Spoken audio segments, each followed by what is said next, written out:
Pembahasan pada malam hari ini sengaja kita angkat tentang sejarah Palestina dan juga sejarah Yahudi yang masuk ke Palestina. Kenapa saya angkat permasalahan ini? Karena belakangan ini kita dihebohkan dengan dunia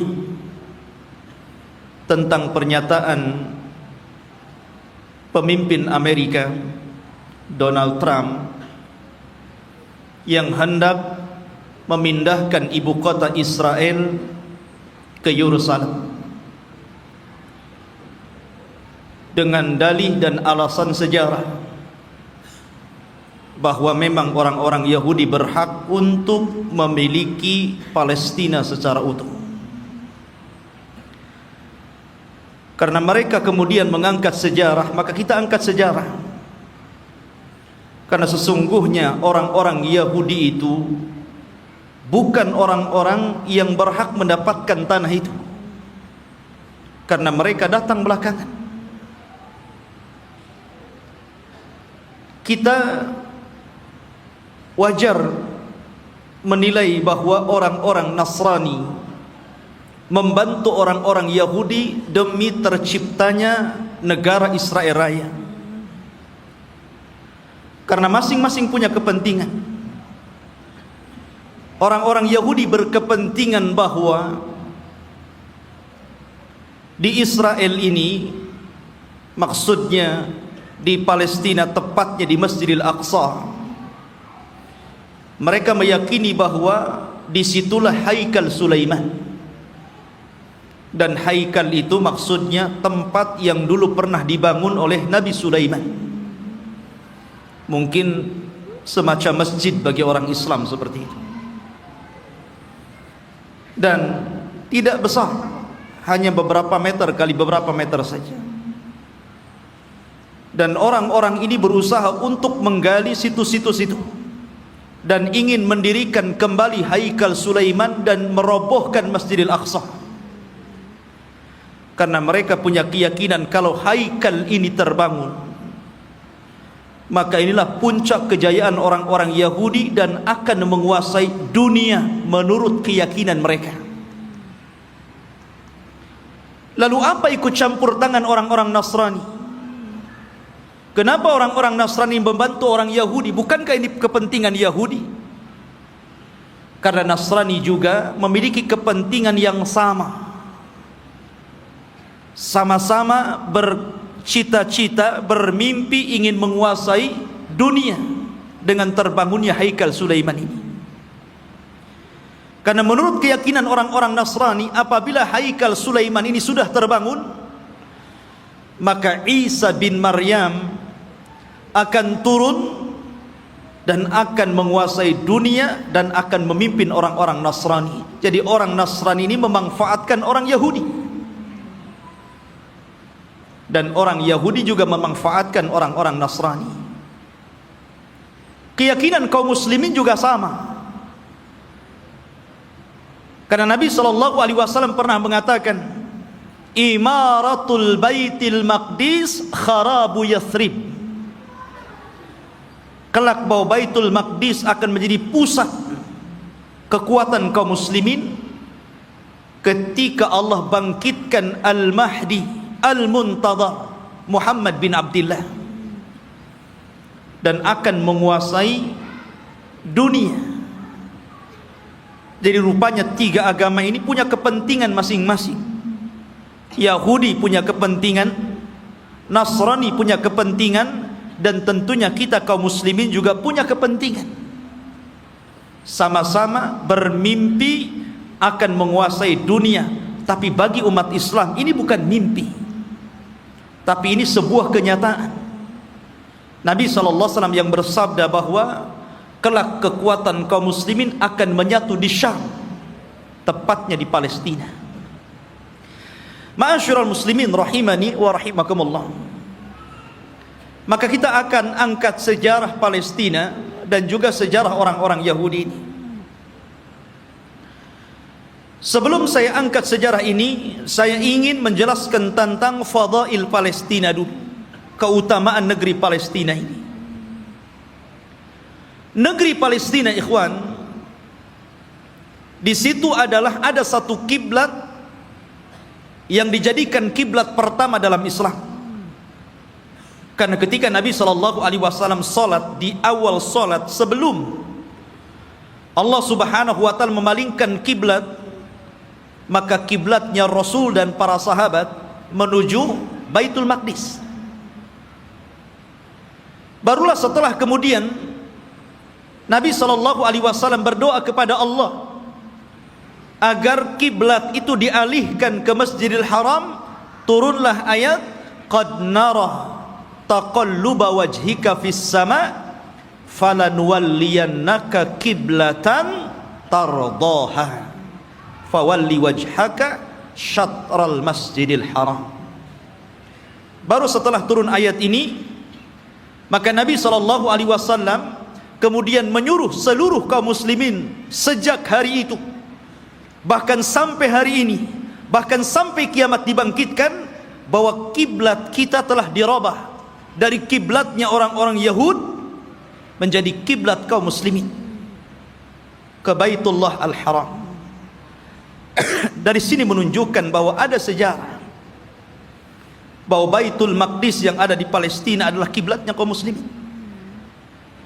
Dan Nabi SAW pernah di-Isra' Mi'rajkan oleh Allah dan sempat salat di Baitul Maqdis, bahkan menjadi imam bagi para nabi. Kemudian ikhwatu fiddin yang dimuliakan Allah Azza wa Jalla, negeri Palestina ini adalah negerinya para nabi dan rasul. Negeri ini adalah negerinya para nabi dan rasul. Negerinya Ibrahim alaihi salatu wassalam, negerinya Ishak, negerinya Ya'qub, negerinya Ismail dilahirkan di situ walaupun kemudian hijrah ke Mekah. Negerinya Daud alaihi salatu wassalam, negerinya Nabi Yusuf, negerinya Sulaiman, negerinya Yahya, dan para nabi banyak diutus di negeri ini. Jadi negeri ini adalah negerinya para nabi. Bahkan sebagian para nabi dikubur di sini, seperti Ibrahim alaihi salatu wassalam dikubur di Khalil, Palestina. Kemudian juga Nabi Yusuf alaihi salatu wassalam dahulu dikubur di Mesir, tapi kemudian jasadnya dibawa ke Palestina dan dikubur di Palestina. Kemudian juga kuburannya Nabi Ishak alaihi salatu wassalam, kuburannya Nabi Ya'qub, Nabi Harun, Nabi Musa, seluruh para nabi ini dikubur di Palestina. Jadi ini memang negerinya para nabi, ikhwan. Negeri yang sangat suci, negeri tersuci ketiga setelah Mekah, Madinah, kemudian Syam. Dan Nabi SAW pernah bersabda, tuba lisyam, tuba lisyam, tuba lisyam. Kata Nabi SAW, beruntung orang-orang Syam itu, beruntung orang-orang Syam itu, beruntung orang-orang Syam itu. Kemudian sahabat bertanya, kenapa wahai Rasul? Karena Syam, para malaikat Allah mengepak-ngepakkan sayapnya di atas negeri itu. Dan Palestina bagian daripada negeri Syam. Ma'asyiral muslimin, kita tahu bahwa Masjidil Aqsa adalah memiliki keistimewaan yang sangat besar. Sebagaimana ketika Allah Subhanahu wa taala menyebutkan keistimewaan Masjidil Haram, kemudian Masjidin Nabawi, maka Masjidil Aqsa juga sama. Orang yang salat di situ sebanding dengan orang yang salat 500 kali salat di masjid-masjid yang lainnya. Ini keistimewaan yang sangat besar. Bahkan para nabi, para ulama, orang-orang saleh banyak berziarah ke masjid ini. Negerinya para ulama, negerinya kitab-kitab. Banyak para ulama yang kemudian terlahir di negeri Palestina. Kita tahu bahwa Imam Syafi'i lahir di mana? Di Gaza, Gaza Palestina. Di sana ada Al-Asqalan. Kita kenal dengan Al-Imam Ibnu Hajar Al-Asqalani. Asqalan Palestina.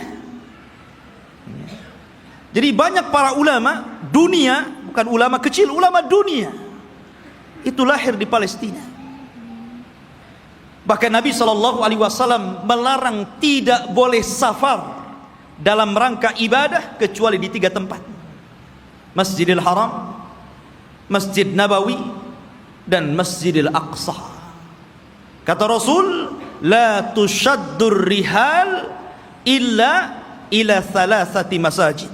Tidak boleh kalian melakukan safar dalam rangka ibadah kecuali di 3 masjid ini. Salah satunya Masjidil Aqsa. Bahkan Nabi SAW pernah berdoa, Allahumma barik lana fi syamina wa barik lana fi yamanina. Ya Allah, berkahi negeri Syam kami. Ya Allah, berkahi negeri Yaman kami. Di sini Rasul mendahulukan Syam kemudian Yaman, menunjukkan bahwa Syam lebih utama dibandingkan Yaman. Ini menunjukkan bahwa Syam negeri yang penuh berkah, Rasul yang mendoakan. Kemudian juga ikhwatu fiddin yang dimuliakan Allah Azza wa Jalla, para sahabat Nabi SAW banyak yang hijrah ke negeri Palestina, berziarah ke sana. Di antaranya adalah Umar ibn al-Khattab radhiyallahu an, Abu Ubaidah Amir ibn al-Jarrah, kemudian juga Safiyah istri Nabi, Safiyah bintu Huyai, kemudian juga Mu'adh bin Jabal, Abdullah ibn Umar, Salman al-Farisi, Abu Dhar al-Ghifari, kemudian Abu Hurairah radhiyallahu an, Bilal ibn Rabah, Amr ibn As, Muawiyah bin Abi Sufyan, dan banyak lagi para sahabat Rasul yang mereka hijrah dan berziarah ke negeri Palestina ini. Artinya ini negeri para sahabat Rasul, bukan hanya negeri para nabi dan rasul, dan juga negeri para sahabat, negeri para ulama, negeri kitab-kitab ahli sunnah wal jamaah. Jadi memang luar biasa. Bahkan negeri ini kelak akan menjadi berkumpulnya seluruh manusia, karena negeri ini disebut mahsyar. Di antara tanda-tanda kiamat, akan muncul api dari Hadrul Maut, kemudian akan menggiring manusia dan mengumpulkan di Syam. Saat itulah kiamat dibangkitkan. Masyarul muslimin, dan banyak lagi kalau kita bercerita tentang keutamaan Palestina. Lalu sejarahnya, kapan negeri ini memiliki penduduk dan manusia? Apakah orang-orang Yahudi yang mengklaim bahwa mereka adalah memiliki tanah Palestina dan sekitarnya, ataukah siapa? Disebutkan ikhwatu fiddin dalam sejarah, baik sejarah yang dicatat oleh para ulama Islam ataupun sejarah yang dicatat Barat. Bahkan sejarah ini juga tertera dalam perjanjian lama, Taurat, bahwa dahulu yang menghuni negeri tersebut bukan Yahudi. Yahudi itu jauh datang belakangan. Ya. Bagaimana mungkin kemudian Yahudi mengklaim bahwa itu adalah tanah mereka? Mereka datang belakangan. Mereka adalah umat yang terusir dari Mesir. Orang-orang Yahudi hidup di Mesir dari Bani Israel. Kemudian dibawa hijrah oleh siapa? Musa. Nabi Musa alaihi salatu wassalam yang membawa Bani Israel sampai ke Palestina. Jadi mereka itu datang belakangan. Lalu siapa yang pertama kali? Menurut situs sejarah ada yang mengatakan bahwa orang-orang yang menempati negeri itu adalah satu kabilah yang bernama Kan'aniyun. Kan'aniyun ini kabilah keturunan dari Syam ibn Nuh alaihi salatu wassalam. Artinya ini kabilah dari Jazirah Arab. Jadi orang Arab yang pertama kali memiliki tanah itu. Ya. Jadi dahulu ketika terjadi terjadi paceklik yang luar biasa di Jazirah Arab, sehingga banyak kelaparan dan meninggal, maka kemudian mereka mencari tanah untuk hidup, karena mereka sudah tidak bisa hidup lagi di Jazirah Arab. maka mereka pun berhijrah sampailah ke negeri yang hari ini disebut dengan Palestina. Jadi mereka adalah kabilah Kan'aniyun. Kabilah Kan'aniyun, kabilah dari Arab. Dan mereka memiliki beberapa kabilah. Ada namanya kabilah Amuriyun. Kabilah Amuriyun ini kabilah yang hidup di lembah-lembah di Palestina. Kemudian ada kabilah namanya Yaguthiyun, dan mereka hidup di negeri di sekitar Al-Quds yang kita kenal dengan Masjidil Aqsa, Baitul Maqdis. Kemudian adapun Kan'aniyun, maka mereka hidup di satu daerah yang bernama Arihah, dan Arihah adalah kota tertua di dunia. Belum ada kota di zaman itu kecuali Arihah. Makanya Arihah itu kota tertua di dunia, belum ada kota kecuali ini. Lah hiduplah kabilah namanya Kan'aniyun. Ma'asyiral muslimin rahimani wa rahimakumullah. Lalu kenapa muncul kalimat Palestina? Kalau antum membaca dalam perjanjian lama Taurat, bahkan disebutkan juga dalam Injil, tidak ada kalimat Bani Israel atau Yahudi. Yang ada adalah kabilah Kan'aniyun. Itu mereka mengakui dan tercantum dalam kitab-kitab mereka. Nggak ada Bani Israel, nggak ada Yahudi, apalagi Yahudi datang belakangan gitu kan dibandingkan Bani Israel. Munculnya kabilah ini, kita tahu bahwa Palestina itu berdekatan dengan Mesir, karena dipisah dengan Sohra, hanya dipisah dengan padang pasir yang luas. Jadi antara Mesir dan Palestina itu berdekatan. Ya, di situ ada jalur Gaza namanya. Itu pemisah antara Palestina dan Mesir gitu kan. Lah, ada satu kelompok yang kemudian ketika itu menyerbu Mesir. Yang kemudian akhirnya terjadilah kesepakatan karena waktu itu antara Palestina dan Mesir menyatu. Bukan beda negara kayak sekarang, tidak, menjadi satu. Sehingga kemudian ketika kelompok yang menyerang Mesir ini kemudian berdamai, maka mereka pun meminta daerah yang disebut dengan Al-Falas, yang kemudian belakangan disebut Palestina, dan sekarang kita kenal dengan Palestina. Dari situlah ikhwatu fiddin bahwa kabilah yang menyerbu ini akhirnya menetap di sebuah tempat namanya Falas. Lah sebelumnya sudah ada orang-orang Arab yang tinggal di situ. Ya. Sehingga kemudian akhirnya karena berlalunya zaman, berlalunya masa, berkembangnya mereka, akhirnya saling menikah sesama mereka. Antara Yaguthiyun, Amuriyun, kemudian juga Kan'aniyun. Akhirnya tidak ada daerah yang lebih dikenal daripada Falas, yang kemudian belakangan disebut Palestina. Itulah sejarah penamaan Palestina. Jadi sebuah nama tempat yang kemudian sekarang disebut dengan Palestina. Taib. Lalu kenapa kemudian muncul Bani Israel dan belakangan muncul nama Yahudi di sini? Kapan mereka masuk? Kita tahu bahwa ikhwatu fiddin yang dimuliakan Allah Azza wa Jal, kalau kita cerita tentang Yahudi, berarti kita cerita tentang kisah Nabi Ya'qub. Nabi Ya'qub alaihi salatu wassalam dan anak keturunannya. Sedikit saya akan sebutkan tentang kisah Nabi Ya'qub dulu biar antum lebih paham dari mana munculnya orang-orang Yahudi Bani Israel ini. Nabi Ibrahim alaihi salatu wassalam, ikhwan, itu memiliki 2 istri dan 1 budak. Ibrahim itu memiliki 2 istri dan 1 budak.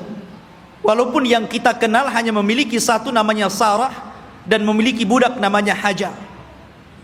Dia memiliki istri lain dan punya anak. Ya. Tetapi yang masyhur adalah dari Siti Sarah. Lahirlah seorang yang kemudian menjadi nabi penerus Ibrahim namanya Ishak. Nabi Ishak. Dari Ishak inilah kemudian lahir namanya Yakub. Yakub ini banyak saudaranya. Dan selalu ada konflik antara Yakub dan saudara-saudara Yakub yang lainnya. Lah Yakub ini anak Ishak yang paling saleh, yang kemudian menjadi penerus Ishak, menjadi nabi juga, Nabi Yakub namanya.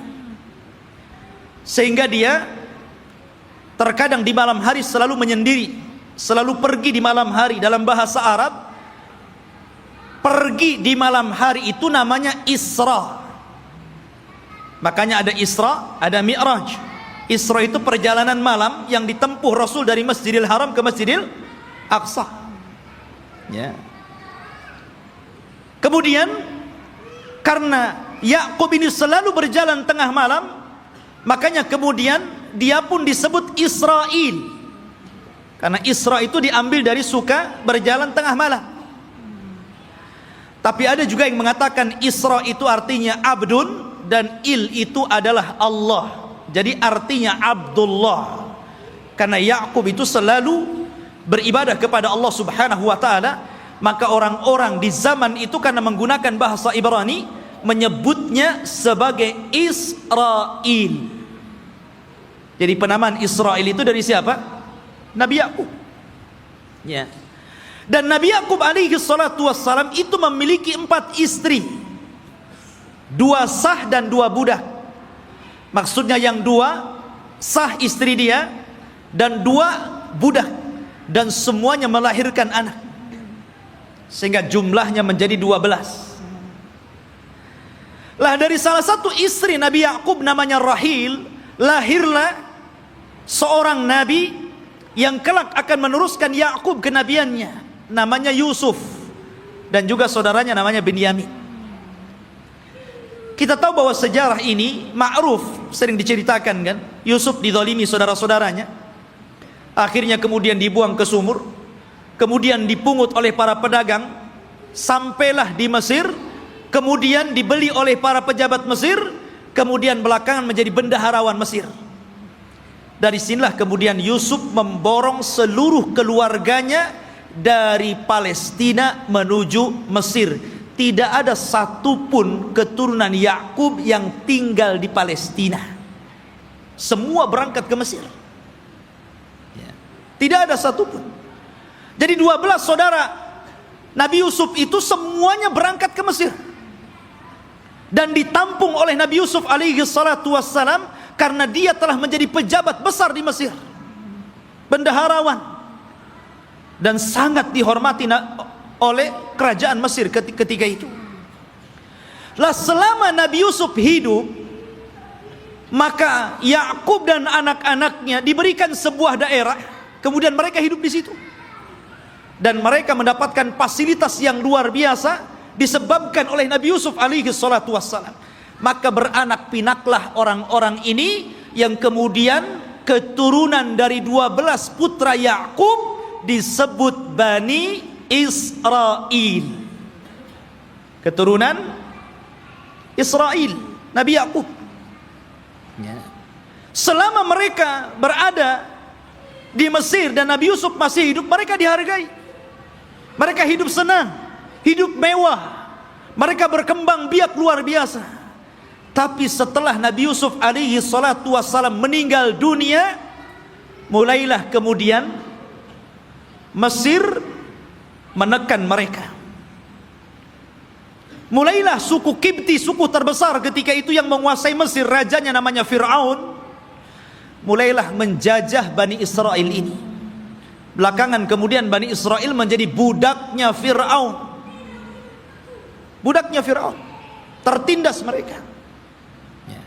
Karena tertindas inilah, maka kemudian Allah Subhanahu wa ta'ala utus kepada mereka secara singkat siapa?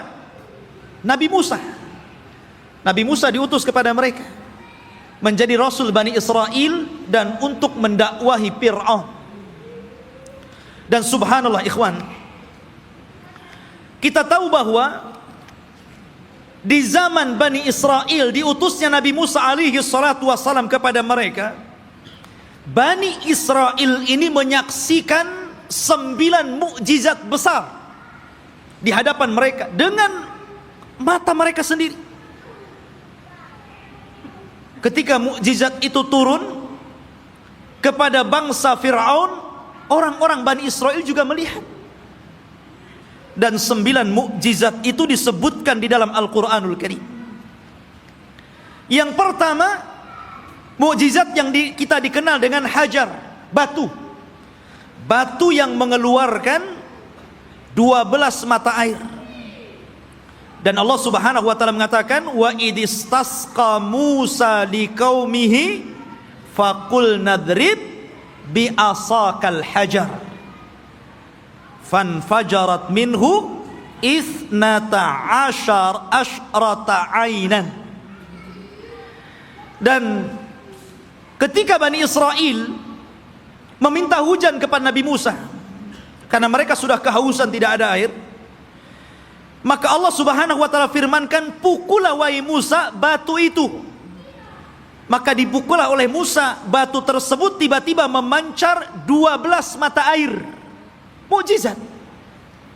Dari sini mereka menyaksikan mukjizat ini.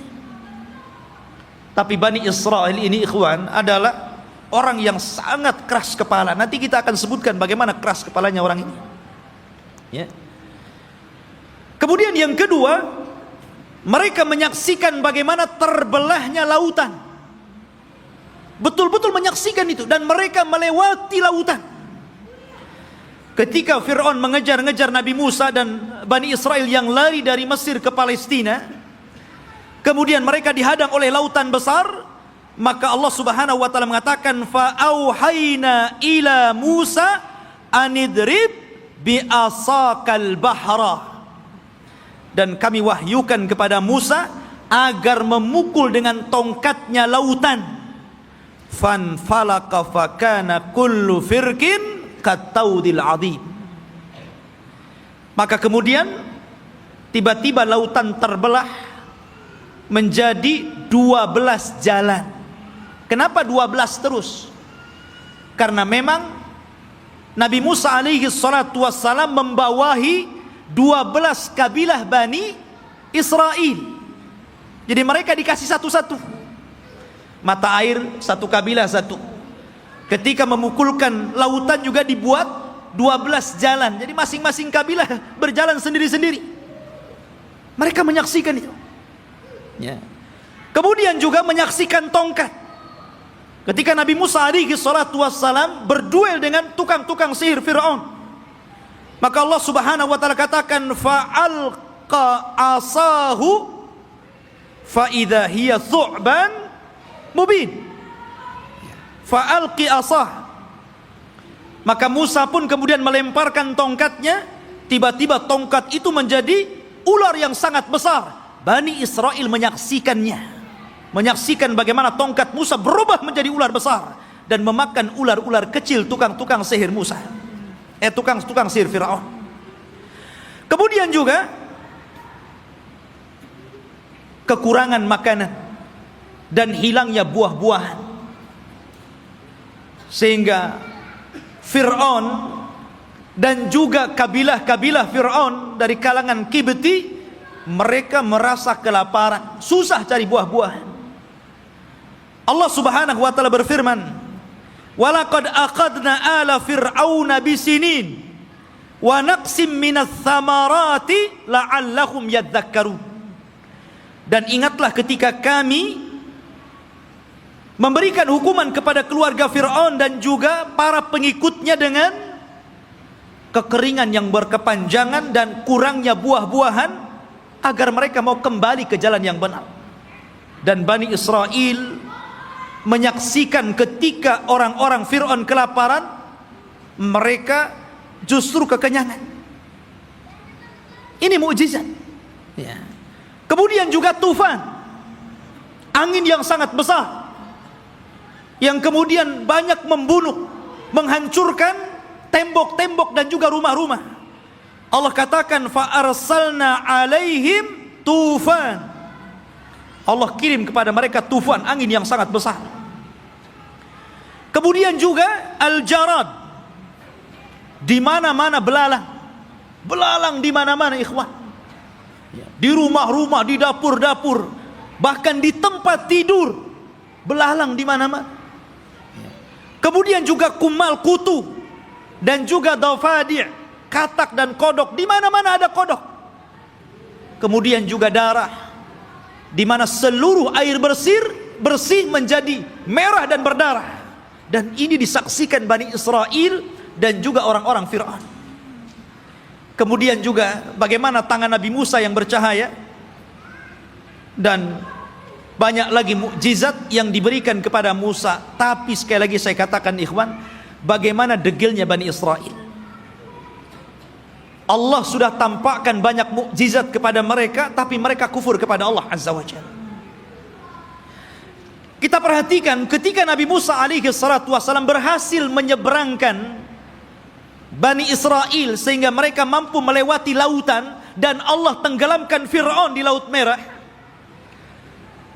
Mulailah kemudian ketika mereka melewati satu kabilah dan kabilah itu menyembah berhala, tiba-tiba satu di antara mereka datang kepada Musa dan mengatakan, ij'al lana ilahan kama lahum alihah.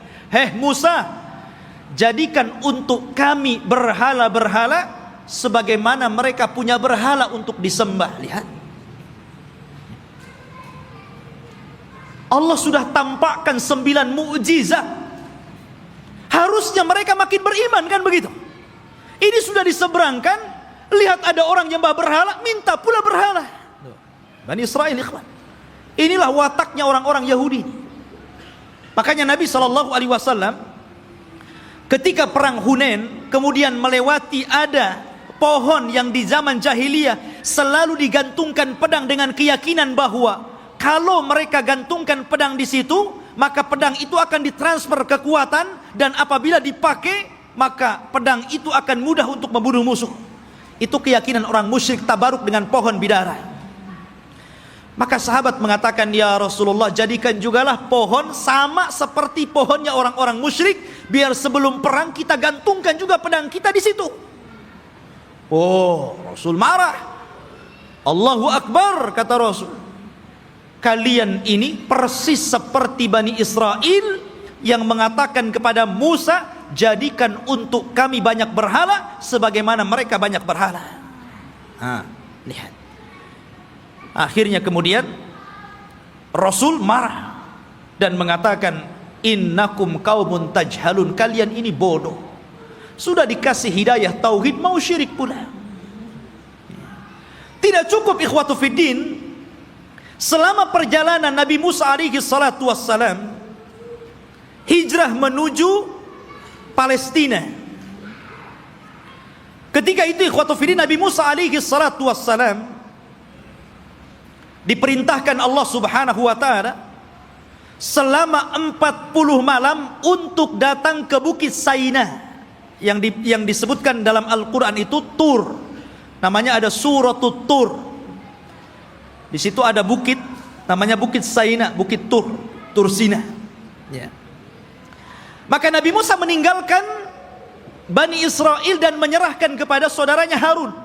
Jadi Harun itu sebagai wakil Musa supaya menjaga akidah Bani Israel, karena dia akan diturunkan kitab termulia pertama yang Allah turunkan, namanya Taurat.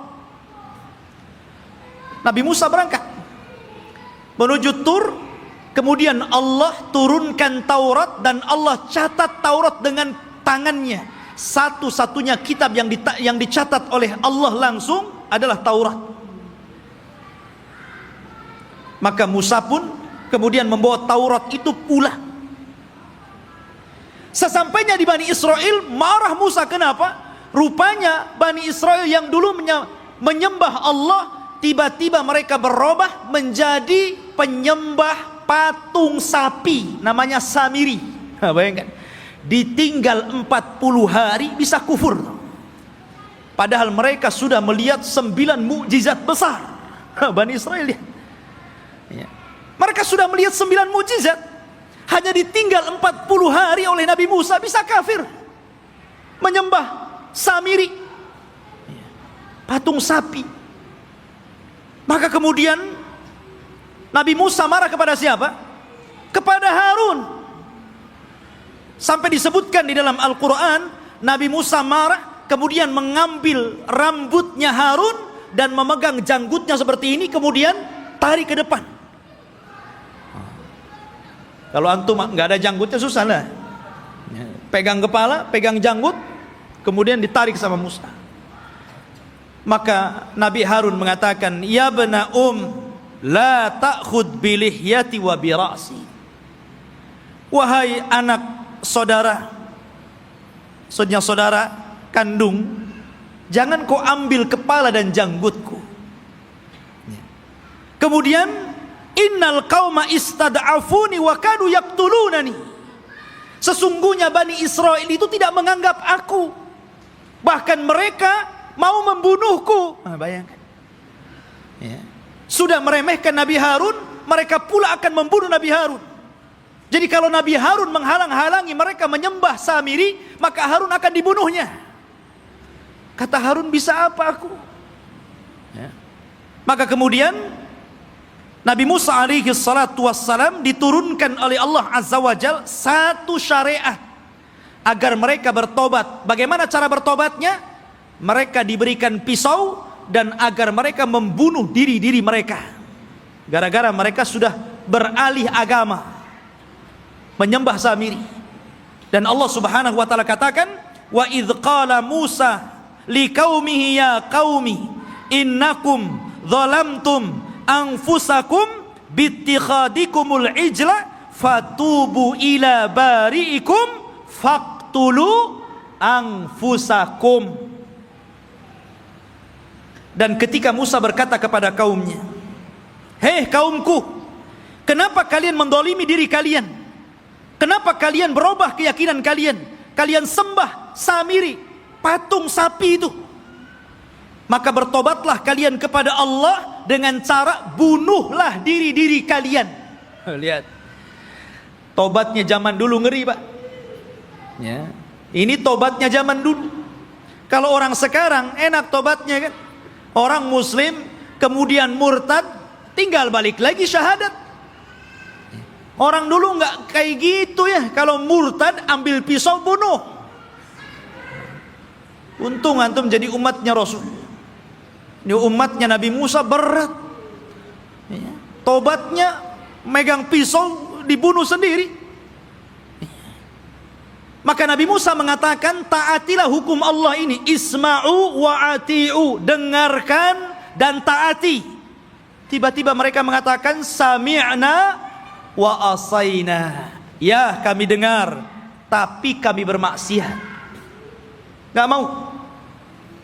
Makanya Nabi SAW pernah marah kepada para sahabatnya gara-gara ketika Allah Subhanahu wa taala turunkan ayat di akhir surah Al-Baqarah, ketika Allah Subhanahu wa taala berfirman tentang masalah amalan hati yang akan dihisab. Wa in tukhfu ma fi sudurihim wa in tubdu aw tukhfuhu yuhasibkum bihillah.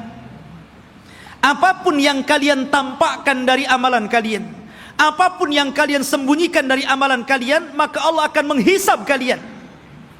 Sahabat mendengar ayat ini berat. Kalau yang tampak bolehlah, kalau yang enggak tampak macam mana pula dihisab. Karena setiap orang itu tidak lepas daripada hati yang terkadang punya keinginan untuk berbuat jahat walaupun tidak sampai. Semua orang kan seperti itu. Tidak mungkin hati itu bersih terus kan mau melakukan kebaikan. Terkadang hati kita ini memiliki keinginan yang berbeda, kejahatan. Kalau yang tersembunyi akan dihisab berat bagi kami wahai Rasul. Maka Nabi SAW marah dan mengatakan, atakuluna kama qalat ahlul kitabaini qalu sami'na qulu sami'na wa ata'na. Maka mereka mengatakan sami'na wa asaina. Apakah kalian akan mengatakan seperti perkataan ahli kitab yang disuruh oleh nabinya sami'na wa ata'na, malah mengatakan sami'na wa asaina? katakan sami'na wa ata'na. Maka sahabat pun kemudian akhirnya mengatakan sami'na wa ata'na. Dari situlah kemudian mereka mendapatkan keringanan. Maka turunlah ayat la yukallifullahu nafsan illa wus'aha. Allah tidak akan membebankan kecuali yang kalian mampu melakukannya. Turun keringanan setelah mengatakan sami'na wa ata'na ini. Lah orang-orang Bani Israel ini bukannya sami'na wa ata'na, tapi sami'na wa asaina. Marah Nabi Musa karena mereka tidak mau bertobat dengan cara membunuh diri-diri mereka. Akhirnya Nabi Musa alaihi salatu wassalam berdoa kepada Allah agar bukit Tur itu diangkat. Ya. Kemudian berada di atas kepala mereka. Mau tobat atau mau dibanting di bukit Tur ini. Coba. Bukit Tur diangkat dan mereka ada di bawahnya. Dan Allah katakan, wa idna taqnal jabala fawqahum ka'annahu dhullatun wa dhannu annahu waqi'un bihim. Khudhu ma atainakum biquwwah wadhkuru ma fihi la'allakum tattaqun. Allah gambarkan ini. Dan ketika kami angkat gunung Tur itu, ya, kemudian seolah-olah gunung itu akan menimpa mereka. Kemudian mereka diingatkan dengan nikmat Allah. Diingatkan bagaimana mereka dulu diperbudak oleh Fir'aun, kemudian diselamatkan oleh Musa, kemudian diberikan nikmat yang banyak. Kalian masih kufur? Barulah ketika bukit akan dibantingkan kepada mereka, barulah mereka mengambil pisau dan membunuh mereka. Oh, jadi mereka melaksanakan itu kalau di bawah ancaman. Itulah Bani Israel, Yahudi itu. Ya. Ma'asyiral muslimin rahimani wa rahimakumullah. Belum sampai di situ. Ketika sebagian mereka melihat bagaimana saudara-saudara mereka harus membunuh diri-diri mereka karena mereka telah berpindah keyakinan menyembah Samiri. Rupanya yang melihat kejadian itu juga tidak mau bertobat, tetap juga kufur. Suatu ketika mereka meminta kepada Nabi Musa alaihi salatu wassalam untuk diturunkan maidatan minas sama.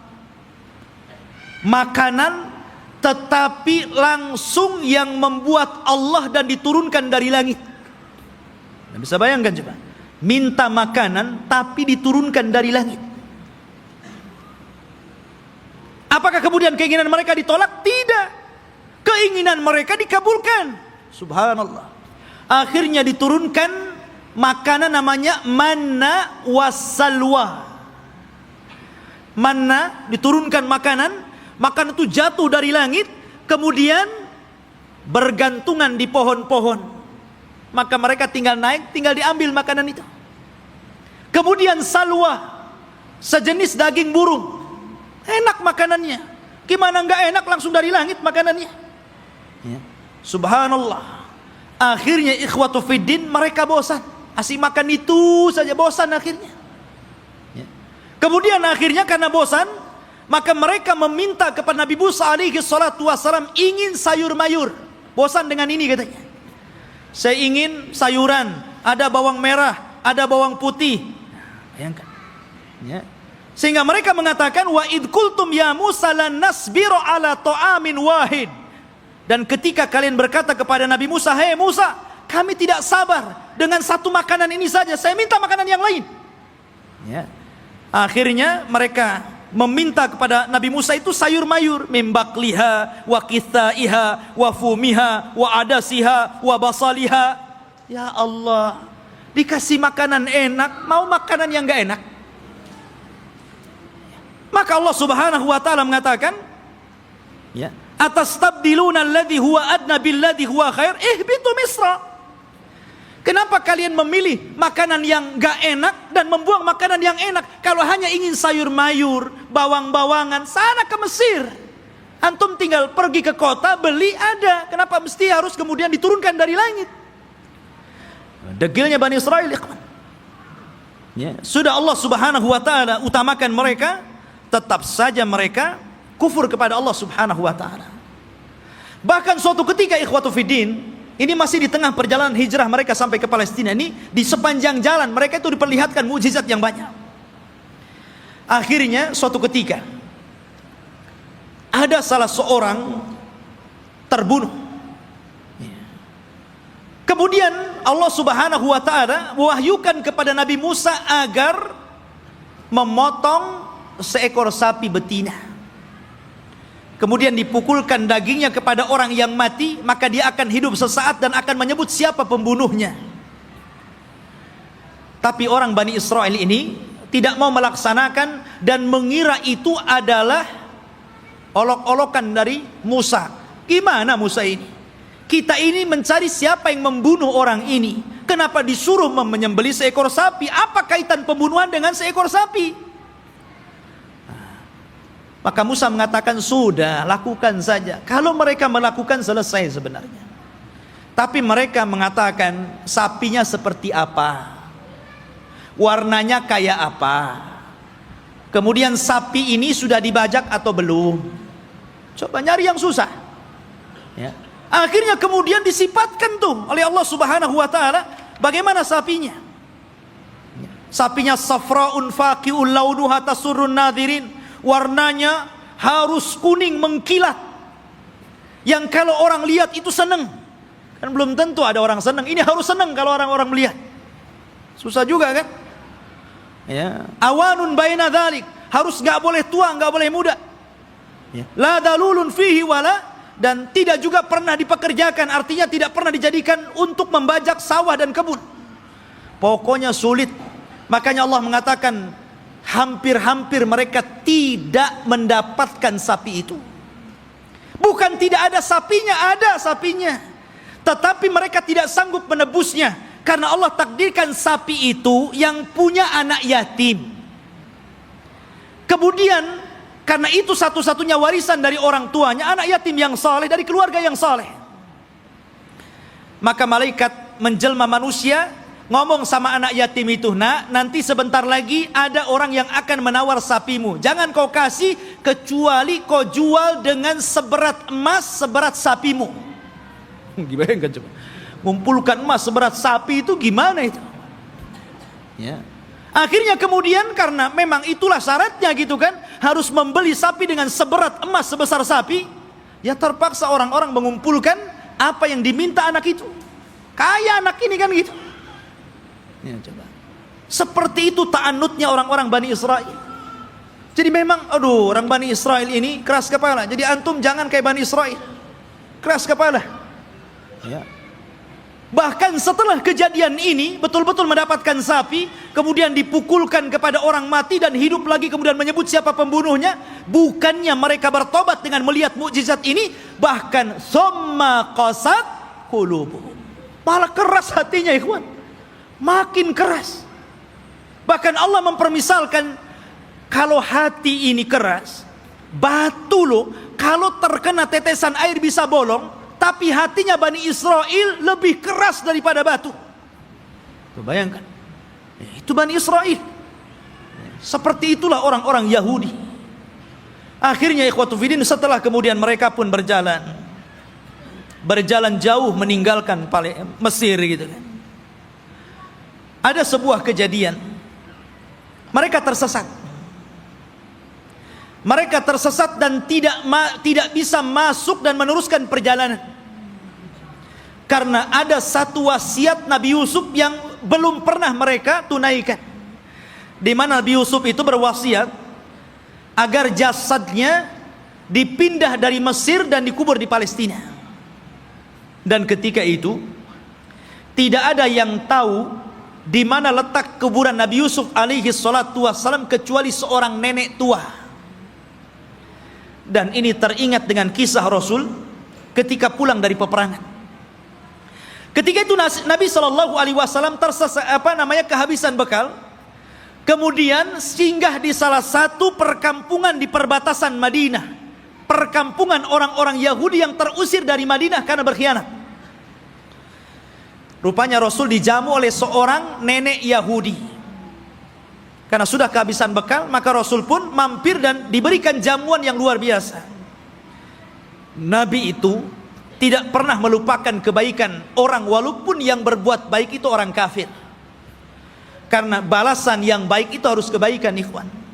Orang kalau sudah berbuat baik kepada antum, telah memberikan jasa kepada antum, apakah berupa ilmu, berupa pendidikan, harusnya dibalas dengan kebaikan, bukan malah dizalimi orang tersebut. Ya.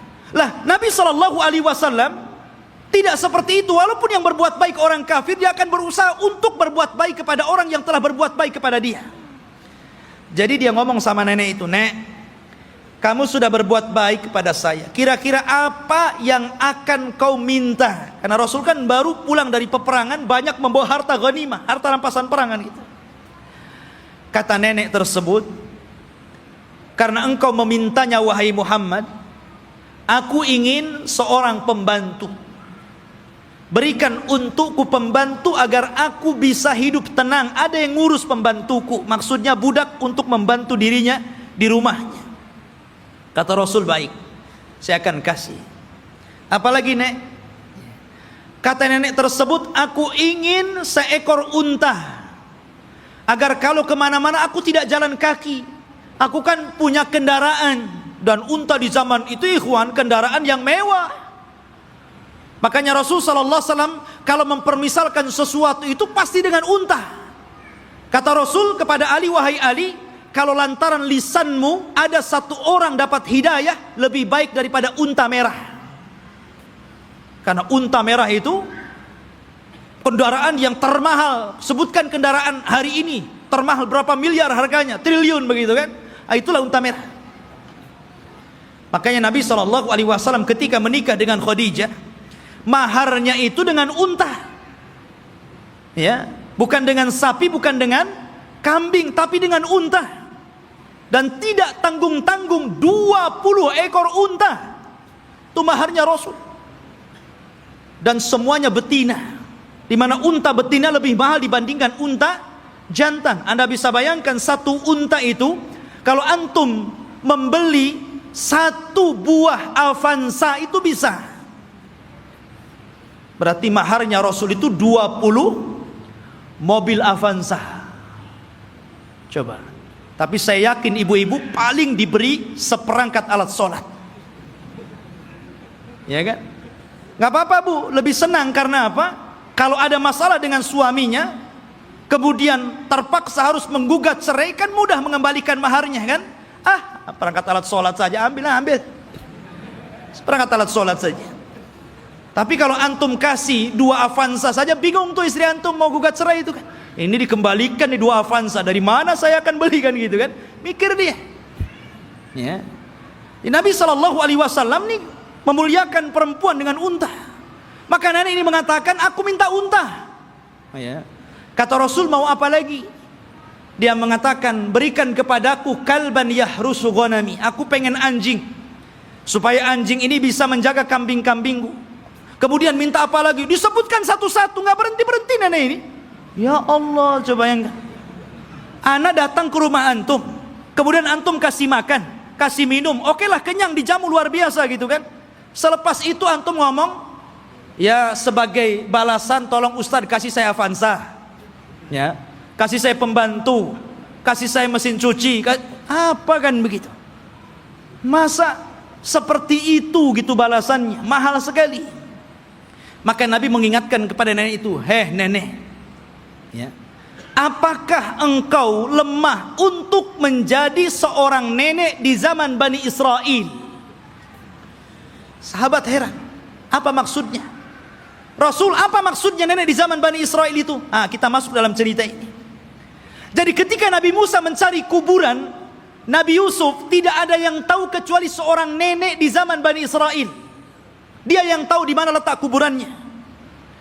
Maka Musa mengatakan, "Wahai nenek, tunjukkan kepadaku di mana kuburan Nabi Yusuf. Kami akan bawa jasadnya dan kami kubur di Palestina."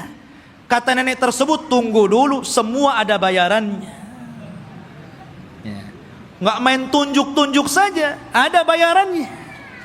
Kata Nabi Musa, "Apa bayarannya? Sebutkan." Maka nenek ini mengatakan, "Ya Musa, inni uridul jannah." wa inni uridu ma'aka fil jannah. Wahai Musa, aku ingin sorga dan aku ingin bersama kamu di sorga. Subhanallah. Dia tidak ingin dunia. Tapi tentu ini lebih parah dibandingkan nenek di zaman Rasul, kan gitu. Di zaman Rasul dunia pengen unta kasih untai, ini minta sorga lebih tinggi lagi. Masa hanya nunjukkan kuburan Nabi Yusuf minta sorga? Ya Musa diam sajalah. Dia tidak punya sorga, apa yang mau dibuat?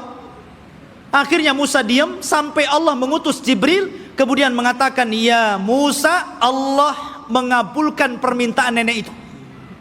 Baru Musa bersuara, ya, kalau begitu engkau akan jadi kawanku di sorga. Sekarang cepat tunjukkan di mana kuburannya. Ya. Akhirnya ditunjukkan kuburannya, dibawalah Nabi Yusuf, jasadnya sampai akhirnya dikuburkan di Palestina. Ya kan? Ma'asyiral muslimin rahimani wa rahimakumullah.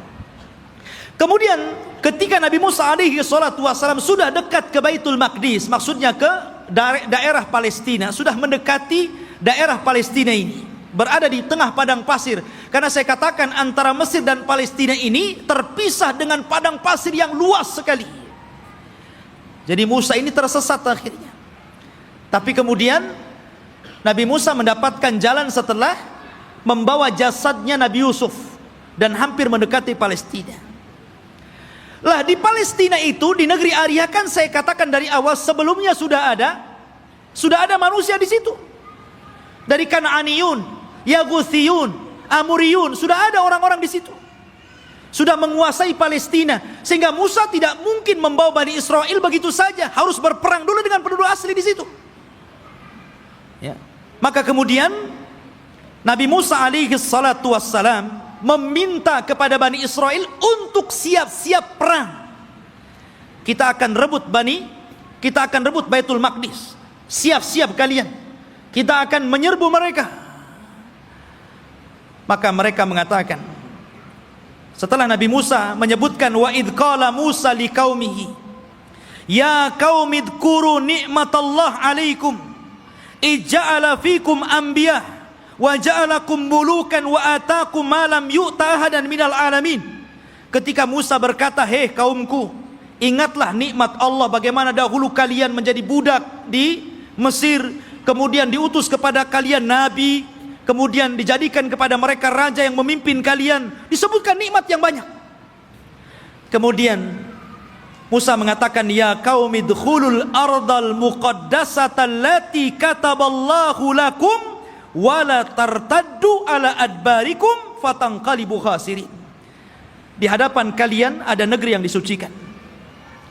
Masuklah kalian ke negeri itu, karena negeri itu telah ditulis oleh Allah Subhanahu wa taala untuk kalian. Jangan mundur sedikit pun. Kalau kalian mundur, kalian akan menjadi orang yang rugi. Kita akan perang. Tapi mereka mengatakan apa? Qalu ya Musa, inna fiha qauman jabbarin. Nabi Musa, kamu kan tahu negeri itu banyak jabbarin, banyak para pemimpin hebat, banyak para pemimpin bengis.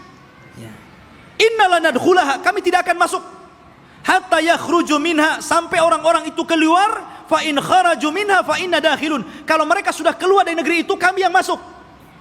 Lihat, kata Nabi Musa alaihi salatu wassalam, ada dua orang laki-laki yang diberikan nikmat oleh Allah azza wa jalla. Qala rajulan minal ladina yakhafuna an amallahu alaihima, dari orang-orang yang takut kepada Allah, Allah berikan nikmat kecerdasan kepada dua orang itu, dan mengatakan udkhulu alaihimul bab fa idza dakhaltumuhu fa innakum ghalibun wa 'alallahi fatawakkalu in kuntum mu'minin. Sudah, kalian siap-siap saja, kita akan masuk ke negeri itu, kalian pasti menang, dan tambatkan hati kalian kepada Allah Subhanahu wa taala. Tapi mereka mengatakan, qalu ya Musa innalan nadkhulaha abadan. Nabi Musa, kami tidak akan masuk selama-lamanya. Madamu fiha, kalau orang-orang itu masih di situ. Idhab anta wa rabbuka faqatila innaha huna qaidin. Sudah, kamu saja berdua dengan Harun masuk, kalian berperang bersama Rob kalian, kami duduk-duduk saja di sini dulu. Coba bayangkan, Ini Bani Israel, orang Yahudi ini. Nyuruh Nabi Musa berdua berperang, mereka duduk-duduk nunggu menang baru masuk. Makanya perbedaan sahabat Rasul dengan perbedaan sahabat Nabi Musa alaihi salatu wassalam tidak demikian. Mereka mengatakan kami berperang bersama Rasul. Ketika perang Ahzab dan dimenangkan kaum muslimin, darah para sahabat belum kering, masih bercucuran, belum lagi beristirahat. Tiba-tiba Nabi SAW diwahyukan malaikat Jibril dan mengatakan, "Hei Muhammad, katakan kepada pasukanmu, para sahabatmu, berangkat ke Bani Quraidah, kepung mereka, serbu mereka karena mereka sudah berkhianat." Sahabat belum istirahat, baru menang di perang Ahzab. Darah mereka masih bercucuran.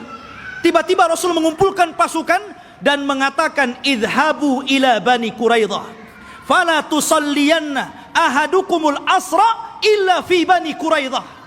Kata Rasul, berangkat kalian semua, serbu Bani Quraidah, jangan sholat asar di jalan sampai kalian tiba di Bani Quraidah, serbu mereka.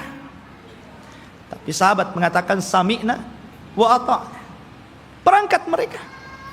Makanya Allah Subhanahu wa taala katakan lilladzina stajabu lillahi walir rasul min ba'di ma asabahumul qarah lilladzina ahsanu minhum wattaqau ajrun adzim. Bagi orang-orang yang mereka memenuhi panggilan Allah dan Rasulnya, setelah mereka ditimpa luka-luka peperangan, mereka mendapatkan pahala yang besar jika mereka berbuat baik dan bertakwa terus kepada Allah Subhanahu wa ta'ala. Itulah sikap para sahabat.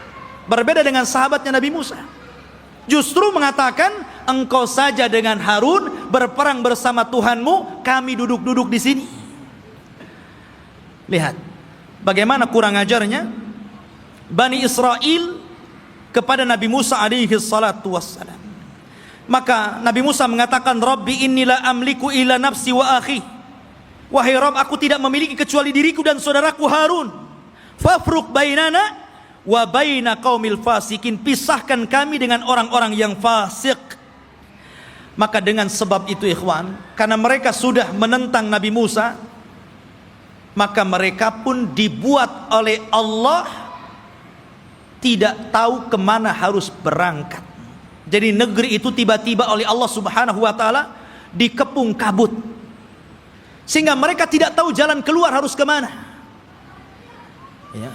Kalau mereka jalan ke sana, ujung-ujungnya balik lagi ke sini. Jadi mereka tidak bisa keluar dari situ.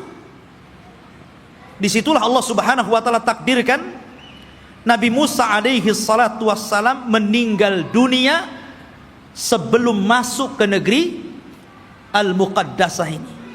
Meninggal dunia Nabi Musa. Ya, setelahnya sebelumnya Harun, kemudian Nabi Musa alaihi salatu wassalam. Dan di situ ada kejadian yang luar biasa. Nabi Musa alaihi salatu wassalam difitnah oleh Qarun. Difitnah oleh Qarun. Ya. Dan kisah Qarun ma'ruf. Akhirnya belakangan ditenggelamkan oleh Allah Subhanahu wa taala ke dasar bumi dengan hartanya. Sehingga ada istilah harta Qarun katanya. Tapi yang jelas bahwa Nabi Musa meninggal dunia dan ketika itu digantikan oleh pembantunya namanya Yusha ibn Nun. Akhirnya dia pun diangkat menjadi nabi. Yusha bin Nun ini adalah kawannya Nabi Musa dan juga pembantunya. Dialah yang menemani Nabi Musa ketika mencari Khidir. Kemudian Nabi Musa belajar kepada Khidir. Dan kisah Musa dengan Khidir ma'ruf disebutkan dalam surah Al-Kahfi dan diisyaratkan, walaupun Khidir tidak ada namanya dalam Al-Quran, tapi isyaratnya ada. Tapi yang jelas bahwa Yusha bin Nun lah yang kemudian berhasil membawa Bani Israel dan masuk ke Baitul Maqdis. Allah menangkan dalam peperangannya. Jadi Nabi Yusha inilah yang membawa pasukan, kemudian berperang dan berhasil menguasai Baitul Maqdis. Dari sini menunjukkan bahwa Bani Israel ini mereka menjajah, bukan asli situ. Mereka datang dari Mesir dengan Nabi Musa, kemudian Nabi Musa meninggal, diganti oleh Yusha bin Nun, kemudian merebut Palestina dan mereka menjadi tinggal di situ. Jadi Palestina bukan milik orang Yahudi, mereka yang menjajah di situ. Ya.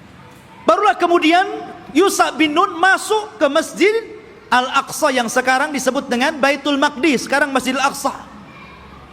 Disitulah Allah Subhanahu wa taala memerintahkan kepada Yusha ibn Nun, karena ketika itu ikhwan, peperangan ini sangat sengit. Ya. Kebetulan perang itu terjadi di hari Jumat dan tidak boleh berperang di hari Sabtu, karena orang Yahudi sangat mengistimewakan hari Sabtu.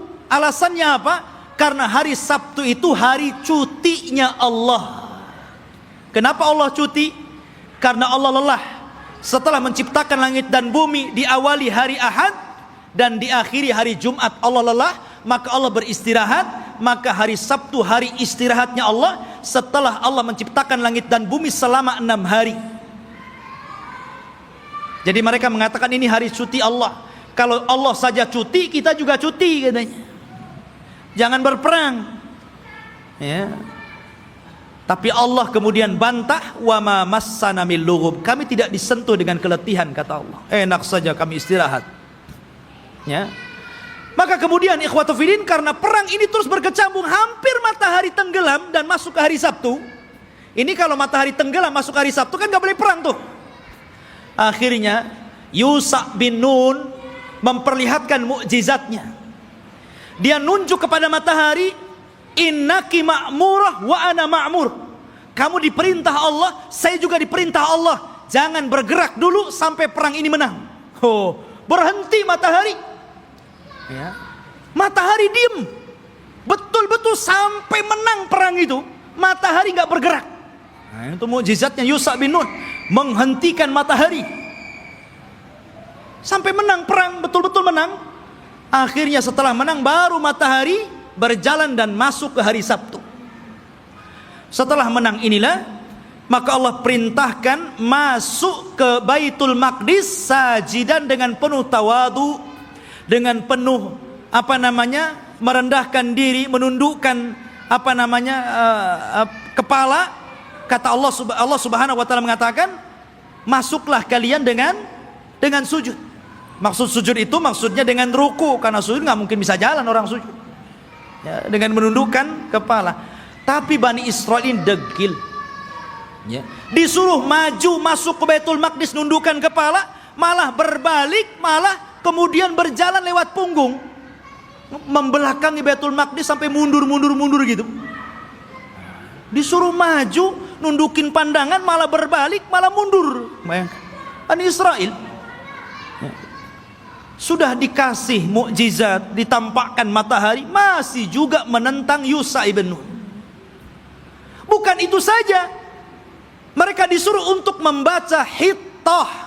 Masuklah ke Baitul Maqdis dan bacakan Hittah. Hittah itu artinya, ya Allah ampuni dosa-dosaku, ya Allah ampuni dosa-dosaku. Digantinya kalimat Hittah menjadi Hintah. Bayangkan, apa Hintah? Ya Allah berikan makanan, ya Allah berikan makanan. Disuruh minta ampun malah minta makanan. Bani Israil, mereka sudah dimenangkan, tinggal masuk saja, masih kurang ajar gitu kan. Ma'asyiral muslimin rahimani wa rahimakumullah. Akhirnya mereka pun tinggal di Baitul Maqdis. Lah, ketika kemudian Yusha bin Nun berhasil menguasai Baitul Maqdis dan menempatkan orang-orang Yahudi atau Bani Israil di Baitul Maqdis dan menguasai Palestina, maka kemudian Yusha ibn Nun pun meninggal dunia. Ketika Yusha ibn Nun meninggal dunia, maka di sini ikhwatu fiddin yang dimuliakan Allah Azza wa Jalla, ketika itu Bani Israil memiliki beberapa hukum. Pertama, mereka dipimpin oleh para nabi. Jadi ketika Yusha bin Nun meninggal, ada nabi. Kemudian nabi ini meninggal, muncul lagi nabi. Nabi ini meninggal, muncul lagi nabi. Bahkan ada satu tempat itu nabinya 3, rasulnya 3. Diutus banyak para nabi, ribuan para nabi diutus. Ketika itu yang memimpin para nabi. Akhirnya Bani Israil bosan, asik nabi terus yang mimpin. Kami mau raja, nggak mau nabi. Nah, bayangkan, nolak nabi mau raja. Ya, ketika itu Nabi yang terakhir yang diutus kepada mereka sebelum mereka menjadikan sistem kerajaan adalah Nabi Samuel. Dan Nabi Samuel ini pernah didapati kuburannya di zaman Umar bin Khattab ketika menyerbu Persia. Ketika Umar bin Khattab berhasil menguasai Persia dan merebut Baitul Maqdis di tangannya, ketika itu dia menjajah satu kota. Rupanya di kota itu ada kuburan Nabi Samuel dan diagungkan penduduknya. Maka Umar ingin mencegah kesyirikan. Tengah malam digalinya kuburan Samuel, kemudian dipindah ke tempat lain, dijadikan 9 kuburan palsu, yang 1 asli, yang 8 palsu. Orang nggak tahu mana Samuel 1. Jadi bingung tuh. Yang tadinya suka minta-minta ke kuburan, bingung. Ini ada 9 kuburan, yang mana 1 yang Samuel ini? Coba kalau kuburan wali kayak gitu ya, bingung orang. Dikubur tuh. Dikubur tempat lain malam-malam, dibuat kuburan palsu banyak-banyak. Di zaman Umar bin Khattab. Makanya Umar itu orang yang paling keras dalam penyimpangan tauhid. Ketika ada orang yang kemudian mulai sholat di satu pohon yang dulu Rasul pernah berbaiat, namanya Baiatur Ridwan, karena sudah mulai digunakan sholat, meminta-minta, ditebang pohon itu sama Umar. Nggak boleh ada orang kesini lagi, walaupun Rasul pernah berbaiat di sini. Harusnya antum begitu. Kalau ada pohon beringin, orang minta-minta di situ, ambil singso, tebas tuh beringinnya. Tapi baca bismillah dulu ya. Nanti antum kesurupan pula di beringin. Khotufidin yang dimuliakan Allah Azza wa Jal. Kemudian akhirnya kata Nabi Samuel, baik. Karena ketika itu ikhwatufidin yang dimuliakan Allah Azza wa Jal, karena terjadi perang saudara, maka muncullah di luar dari Bani Israel ada satu kelompok besar namanya Jalut. Jalut ini orangnya besar-besar raksasa, ya, dan punya pasukan besar. Dialah yang kemudian mengambil tabut. Tabut itu isinya apa? Isinya pusaka-pusaka Nabi Musa. Di situ ada Taurat, di situ ada tongkatnya Nabi Musa, di situ ada pakaiannya Nabi Harun dan Musa. Pokoknya peninggalan Musa dan Harun dijadikan satu tempat, kemudian dikotak, disebut tabut namanya. Tabut itu dicuri oleh Jalut dan pasukannya. Maka Bani Israel tidak bisa apa-apa melawan Jalut. Akhirnya kemudian minta kepada Nabi Samuel untuk dikirim kepada mereka seorang raja yang akan memimpin jihad melawan Jalut.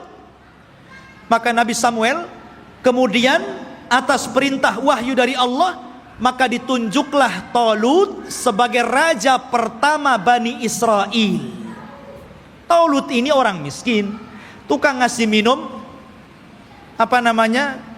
keledai penggembala, ya kan?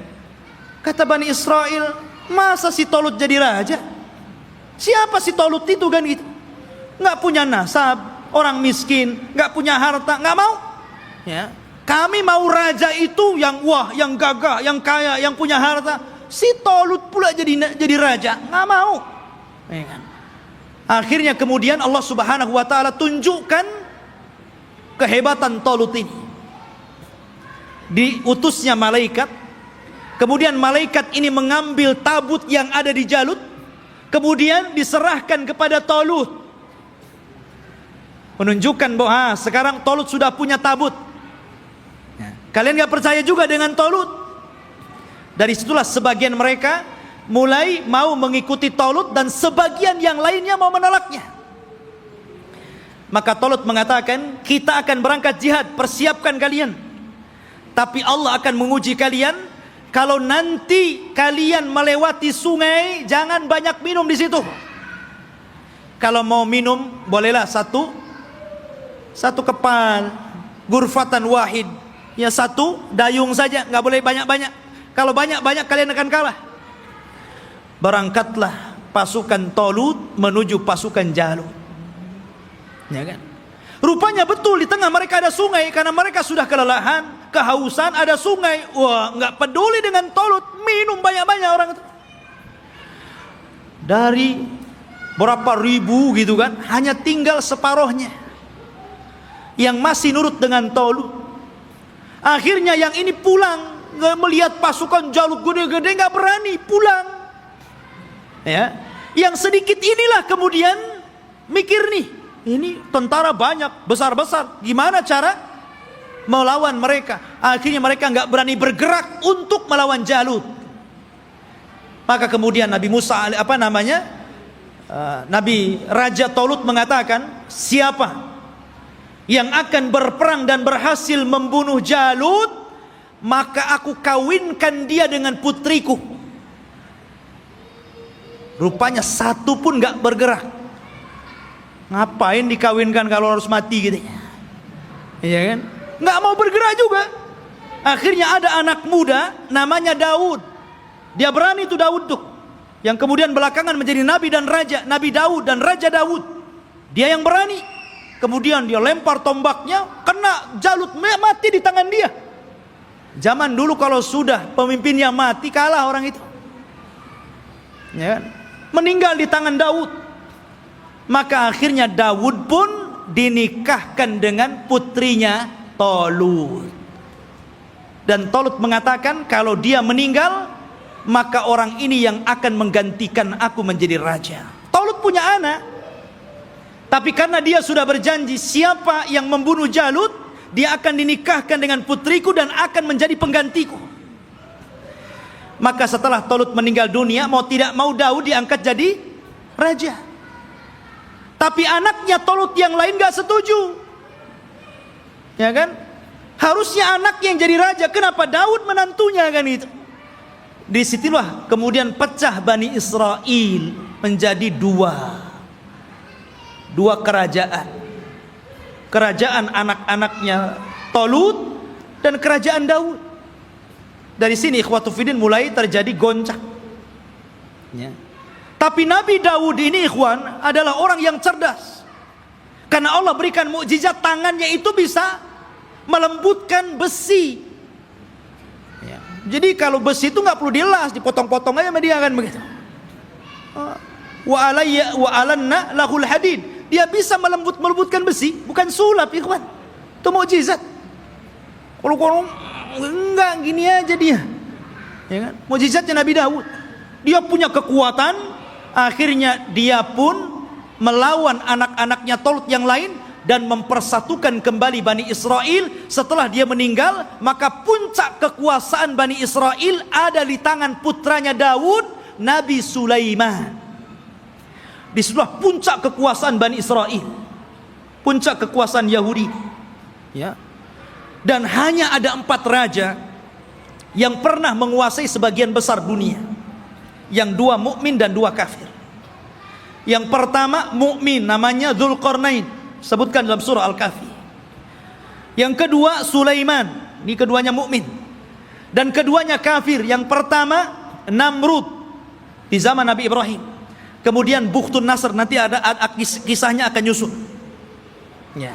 Jadi Sulaiman ini Allah Subhanahu wa taala berikan kekuasaan yang tidak diberikan kepada orang sebelum dan setelahnya. Dia bisa menundukkan awan, dia bisa menundukkan jin, dia bisa menundukkan burung-burung, dia bisa menundukkan tumbuh-tumbuhan. Masya Allah, ini raja alam nyata dan gaib ini, Nabi Sulaiman ini. Ya. Jadi jin tunduk sama dia. Bahkan yang membangun bangunan-bangunan itu jin. Jin itu yang bekerja kepada Sulaiman, membuat istana-istana. Makanya ketika Sulaiman meninggal dunia, jin itu kan tidak tahu yang gaib. Disangkanya Sulaiman masih hidup dan tidur di singgasana. Asik bekerja saja mereka kan. Baru setelah Sulaiman roboh dari singgasananya, kata jin, oh kalau tahu Sulaiman sudah mati dari dulu, ngapain saya kerja katanya. Nah, dari sini menunjukkan jin itu tidak tahu yang gaib. Kalau jin tidak tahu yang gaib, berarti dukun lebih tidak tahu yang gaib. Karena dukun itu gurunya jin. Mereka itu para pendusta, nggak usah dibenarkan. Benarnya 1, dustanya itu 1000. Ya. Ma'asyiral muslimin rahimani wa rahimakumullah. Maka Sulaiman inilah puncak kekuasaan, dan di zaman Sulaiman ini beliau membangun 1 tempat ibadah menggantikan tabut, namanya Haikal Sulaiman. yang sekarang menjadi mimpi orang Yahudi. Haikal Sulaiman, mimpinya orang Yahudi itu sampai hari ini. Sulaiman membuat haikal. Dialah yang pertama kali meninggikan Masjidil Aqsa. Jadi kalau Ibrahim meninggikan Masjidil Haram, kalau Masjidil Aqsa ditinggikan oleh Sulaiman. Dan ketika dia mendirikan Masjidil Aqsa, maka dia meminta kepada Allah tiga. Satu, agar Allah memberikan hukum yang sesuai dengan hukum Allah. Yang kedua, agar diberikan kekuasaan yang tidak pernah diberikan kepada siapapun setelahnya. Yang ketiga, agar siapapun orang yang masuk ke masjid ini dan tidak ada niat kecuali sholat, keluar, maka dia sudah hilang dosanya seperti anak yang baru dilahirkan dari perut ibunya. Kata Rasul, aku berkehendak bahwa yang ketiga itu aku, kata Rasul. Karena yang kedua sudah dikabulkan. Dan Rasul pernah sholat di Baitul Maqdis. Kata Rasul, aku berharap aku yang ketiganya.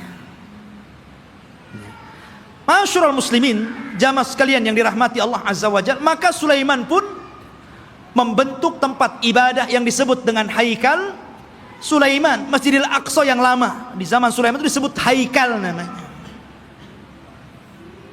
Baru kemudian roboh, kemudian dibesarkan, akhirnya menjadi besar. Lah Yahudi ini ingin mencari itu. Dulu ketika Sulaiman mendirikan Masjidil Aqsa yang disebut dengan Haikal itu, dari mana ke mana, berapa meter, lebarnya berapa meter, kemudian panjangnya berapa meter. Kalau sudah ketemu situs ini, maka mereka akan membangun Masjidil Aqsa mau dirobohkan. Sehingga Haikal lah yang naik. Itu tujuan Yahudi sampai hari ini. Makanya mereka membolongi itu. Masjidil Aqsa itu bolong bawahnya. Makanya tidak bisa menampung banyak-banyak. Kalau banyak nanti roboh itu. Karena di situ ikhwatu fiddin, di bawah tanahnya itu, di bawah tembok ratapan itu, mereka mencari-cari di mana tempat haikalnya Sulaiman. Jadi para ilmuwan Israel terus mencari dan akan membangunnya. Dan mereka ingin mendirikan Israel Raya persis di atas Haikal Sulaiman.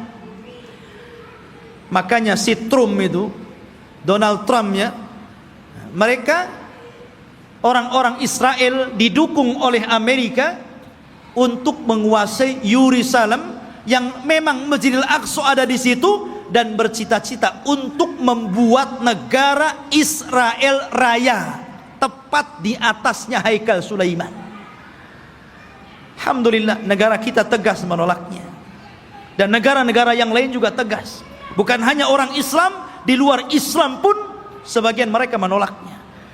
Tapi yang jelas saya katakan, yang namanya Yahudi dan Nasrani itu akan sekongkol sampai pun ketika Malhamatul Kubra di akhir zaman, perang besar yang tidak ada perang setelahnya, tetap saja Yahudi dan Nasrani itu akan sekongkol melawan kaum muslimin. Ya kan? Masyarul muslimin, sampailah ketika Sulaiman meninggal dunia, anak-anak Sulaiman ini mulai berebut kekuasaan. Ya.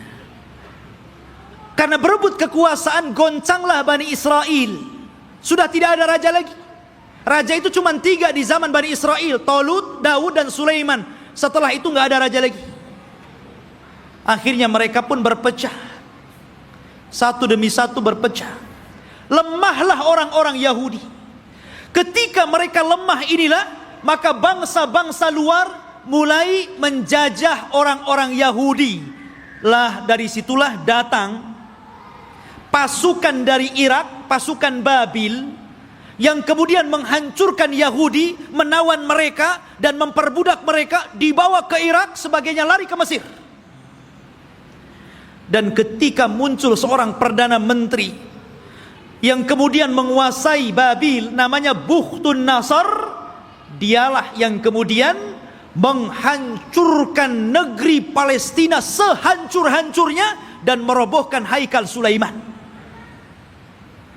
Hancur lebur. Orang-orang Yahudi ditindas, orang-orang Yahudi diperbudak oleh Bukhtun Nasr ini, hancur semuanya. Sampai disinilah Taurat hilang, Alwah Taurat hilang. Orang-orang Yahudi bingung. Akhirnya sebagian mereka mulai merangkai Taurat. Sehingga akhirnya dari situlah kemudian campur tangan ucapan firman Allah dengan campur tangan ucapan manusia, mulailah muncul pada Taurat. Sehingga kemudian Taurat mulai berubah dari aslinya. Yuharrifunal kalima an mawadi. Dari sinilah Yahudi tersesat. Karena alwahnya Taurat, papannya hilang, berceceran kemana-mana. Karena Palestina dihancurkan Bukhtun Nasr. Lah ketika hancurnya Palestina ini, datanglah seorang nabi. Namanya Uzair. Nabi Uzair. Ya kan?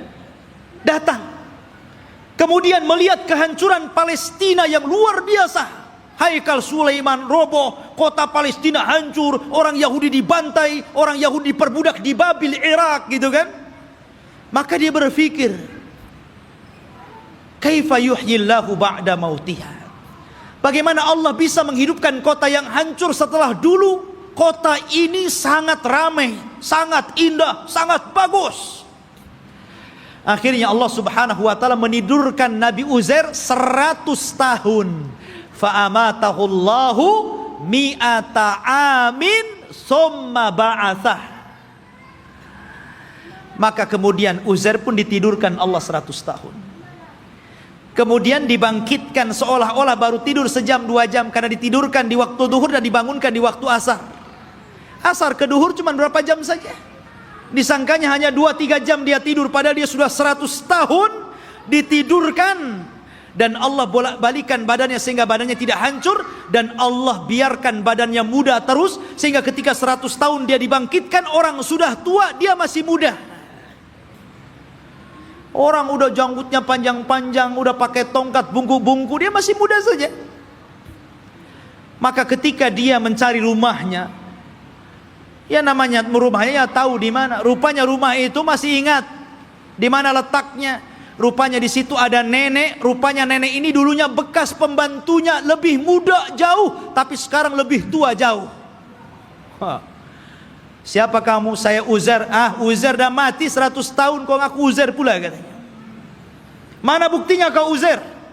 Akhirnya ditunjukkan bukti-buktinya. Kaget nenek ini. Oh, kamu ini tuan saya, kamu Uzair. Menyebarlah nama Uzair di Bani Israel. Maka orang pun menganggap Uzair itu anak Tuhan. Wa qalatil yahudu Uzair ibnullah wa qalatin nasara al-masih ibnullah. Berkata orang Yahudi Uzair itu anak Allah, berkata orang Nasrani al-Masih ibnullah, anak Allah. Karena Uzair masih hidup. Mereka katakan ini anak Allah, kalau bukan anak Allah nggak mungkin hidup selama ini dan masih muda. Dan ketika dia mencari puing-puing papan-papan Taurat, dia tidak tahu di mana letaknya. Maka Allah ilhamkan mampu menghafal Taurat dengan pemikirannya, sehingga orang-orang menyangka Musa saja membaca Taurat dari papan, dia membaca Taurat dari pikirannya, berarti dia adalah anak Allah. Orang Yahudi bilang Uzair anak Allah karena mampu menghafal Taurat. Tuh lihat, kenapa orang Islam tidak dikatakan anak Allah? Banyak orang yang hafal Quran. Anak kecil aja si Musa bisa hafal Quran. Kenapa enggak Musa anak Allah? Al-Quran itu luar biasa ikhwan. Semua bisa menghafal Al-Quran. Bisa Quran dihafal. Anak kecil bisa hafal Quran. Tapi enggak ada sejarah orang hafal Taurat. Enggak ada sejarah pastor hafal Injil. Enggak ada. Tapi Taurat dan Injil tidak bisa dihafal. Tapi Quran bisa dihafal. Ini mukjizat namanya. Quran itu bisa. Walaqad yassarna Qur'ana lidzikri. Allah mudahkan Quran itu untuk diingat. Ma'asyiral muslimin rahimani wa rahimakumullah. Maka itu kisah Nabi Uzair. Akhirnya kemudian Yahudi pun ditindas. Maka setelah kemudian zaman Bukhtun Nasr berlalu, datanglah Persia menyerbu dan menang. Maka orang-orang Yahudi dikembalikan ke Palestina. Setelah itu datang Romawi dan memenangkan Persia. Akhirnya orang Yahudi diperbudak lagi. Sebagian mereka hijrah sampai ke Madinah. Inilah sejarah kenapa dahulu di zaman Rasul ada orang-orang Yahudi di Madinah.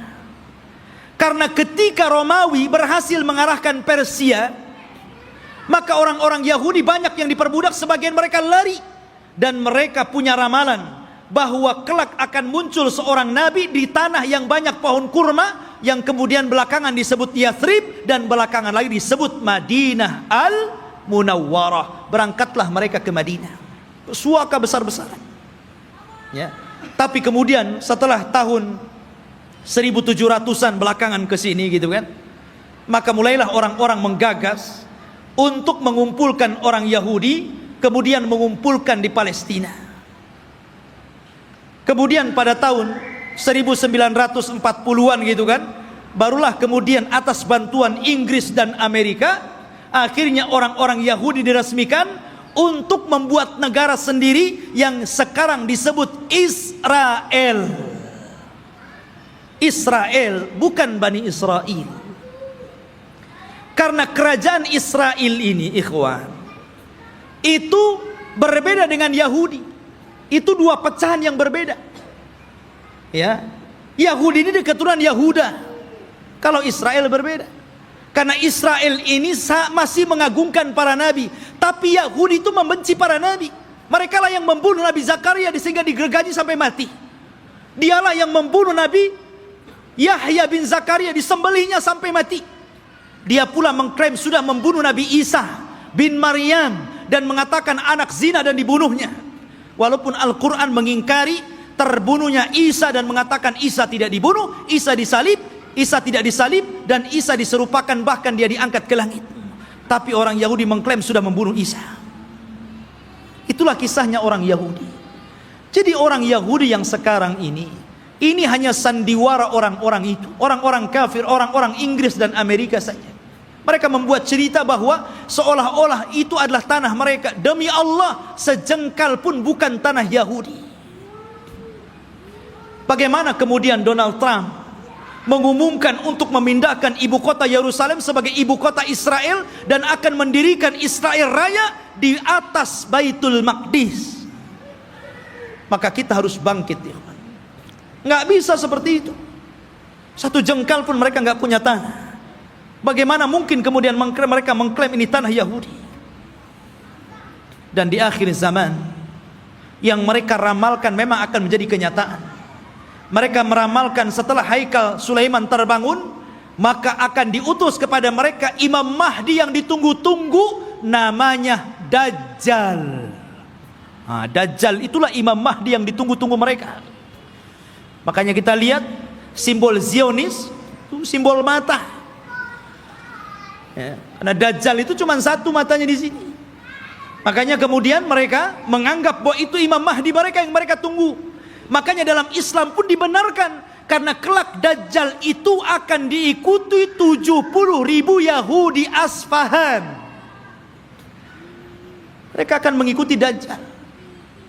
Tapi Dajjal tidak bisa diperangi oleh Imam Mahdi, karena terlalu kuat, pengikutnya banyak.